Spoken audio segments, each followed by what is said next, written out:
Inovasi tidak akan bermutasi tanpa kolaborasi, tanpa integrasi. Inovasi hanya akan menjadi ilusi jika tidak dapat dieksekusi. Titik terdalam sebuah prestasi jika ekspresi dari inovasi adalah sebuah solusi. Untuk lebih dalam tentang inovasi, bersama saya Ayu di podcast BBB, Bagaimana Banjarmasin Bekerja.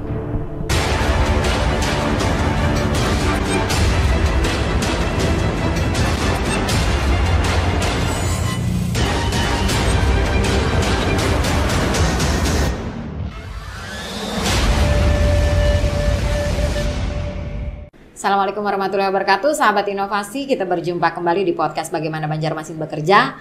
Yang hadir bersama kita kali ini adalah Ibu Haji Endang Anggraini Norbah SPMP. Beliau adalah Lurah Kuin Utara. Assalamualaikum Bu. Waalaikumsalam.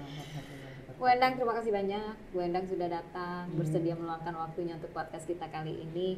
Yang tentunya sahabat inovasi ingin mendengar tentang informasi yang kaitannya dengan inovasi Bu. Yang sudah dilakukan di Kelurahan Kuin Utara. Silakan Bu Endang. Sementara ini kalau inovasi yang ada di kelurahan banyak Bu yang kita lakukan. Itu ada untuk survei kepuasan masyarakat. Kita melakukan ada lewat Google Form itu untuk menghemat, pada dasarnya pertama itu untuk menghemat tenaga, waktu, efisiensi, semuanya itu. Jadi kita lakukan. Jadi masyarakat yang datang dikasih link untuk mengisi kuesioner. Nah akhirnya dengan adanya itu terbantulah kita, artinya pengiritan ATK, yang kedua lebih simpel penghitungan SKM-nya gitu. Nah selanjutnya kita ada juga Jumat Berkah. Di sini artinya kita berbagi, pertama itu dari kelurahan Bu, dari kita satu pegawai kelurahan dulu. Jadi tiap Jumat kita di depan kantor itu berbagi untuk masyarakat yang kurang mampu.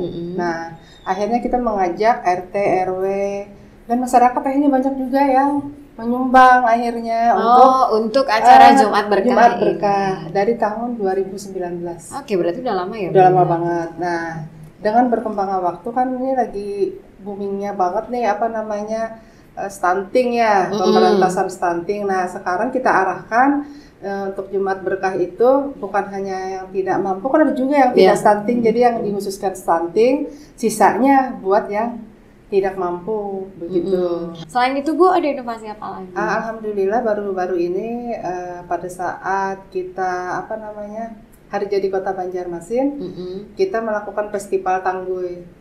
Festival Tangguy. Itu seperti apa Bu? Festival Tangguy mewarnai Tangguy.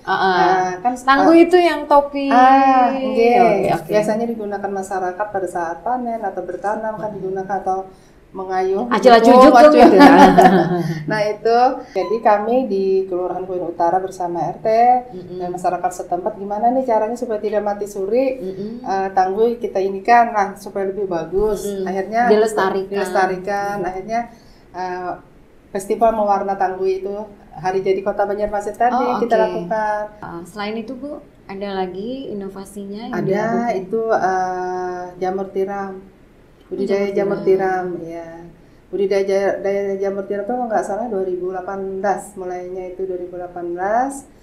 Terus yang tadinya cuma satu orang yang cuma satu kelompok yang kami didik, sekarang ini ada beberapa kelompok. Itu dari kelurahan atau kolaborasi dengan? Pertama menggunakan dana kelurahan. Dana kelurahan. Iya, dulu kan ada dana kelurahan.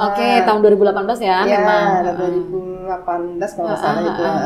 Jadi dilakukan pemberdayaan dengan dana kelurahan dan terus berlanjut sampai dengan sekarang. Iya, sampai sekarang. Nah, apakah itu ada kolaborasi dengan SKPD lainnya Bu? Contoh seperti Dinas Pertanian? Iya, dengan Dinas Pertanian sebagai pendamping kami untuk mendidik masyarakat untuk membudidayakan jamur tiram khususnya. Sampai sekarang itu seperti apa Bu? Apakah dampaknya bisa meningkatkan pendapatan masyarakat secara langsung gitu? Alhamdulillah mereka kan panen tuh. Saat panen kan otomatis menambahkan income keluarga mereka. Itu dia panen hampir tiap hari kan continue panennya. Nanti bikin log lagi, panen lagi, terus menerus begitu. Baik Ibu, untuk satu pertanyaan terakhir, potensi-potensi inovasi apa yang kira-kira bisa dikembangkan lagi untuk tahun 2023 atau membuat satu inovasi baru, Bu? Insya Allah ada sih, kan di Kelurahan Koin Utara ini terkenal juga dengan Kampung Tajau. Nah itu kita sudah, kalau di kelurahan kita uji coba udah. Mereka membuat, Bu? Dia bikin tajau untuk penampungan air. Nah itu tapi polosan masih, yang dari semen itu polosan masih, dan itu lakunya cuma pada saat musim kemarau, kan orang membuat menampung air, atau pada masa saat-saat tertentu lah. Nah akhirnya dengan itu gimana nih Kak, tulisannya dari dulu tulisannya Kampung Tajau, tapi seakan-akan mati suri, tinggal satu orang sekarang Bu pengrajinnya, tapi jumlahnya banyak dia bikin.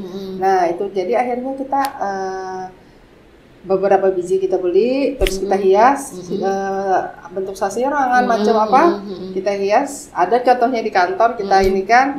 Gimana nih kalau kita selanjutnya setelah tangguh ini bikin ini nih, tajau lagi kan. Berarti menggerakkan untuk masyarakat di sana melakukan pembuatan tajau itu, atau hanya mengembangkan satu yang membuat tajau itu untuk menjadi lebih banyak?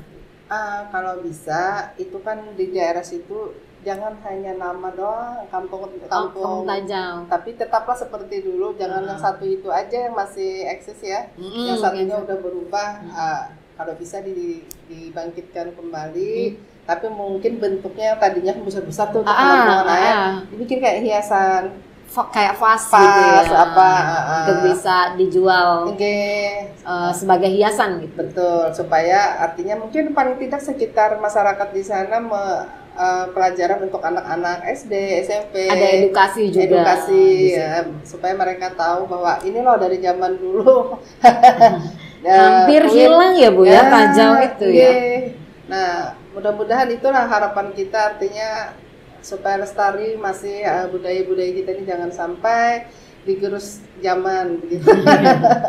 Bu Endah, terima kasih banyak. Sama-sama. Sudah datang ke sini, dan sahabat inovasi, kita cukupkan untuk podcast kali ini. Bagaimana Banjarmasin bekerja terus melahirkan inovasi. Terima kasih. Assalamualaikum warahmatullahi wabarakatuh. Salam inovasi.